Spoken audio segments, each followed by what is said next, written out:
मुंबई पालिकेमधल्या भाषणावरून आजी माजी महापौरांमध्ये झुंपलेली आहे। मुंबईच्या महापौरांचं बरंचसं भाषण लिखित होतं असं पेडणेकरांनी म्हटलंय। आमचा फोकस वॉटर मीटर आणि गटर, पण त्यांचा रोहिंग्यांवर असं पेडणेकरांनी म्हटलंय।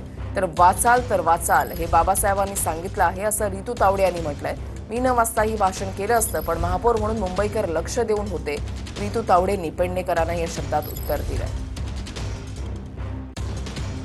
त्यांनी महापौरांचं बरंचसं भाषण लिखित होतं आणि भाषणाच्या आधीच्या ज्या इंटरव्ह्यू मी ऐकल्या मुंबई महापौरांच्या, तर आपली मुंबई ही वॉटर मीटर, गटर आणि मुंबईचा जो काही चांगला विकास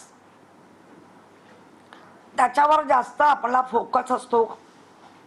पण महापौरांनी रोहिंग्यांचा विषय घेऊन किशोरीताईंना मला सांगायचं आहे की वाचन केल्याने आपल्या बुद्धीची प्रगल्भता वाढते।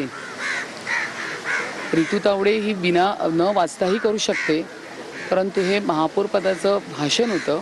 मुंबईकर ह्याकडे लक्ष देऊन होते, म्हणून जे माझ्या मनातले मुद्दे होते, जे मला येणाऱ्या काळात साकारायचे आहेत मुंबईसाठी, तेच शब्द माझ्या त्या पेपरवर होते आणि मी ते वाचले।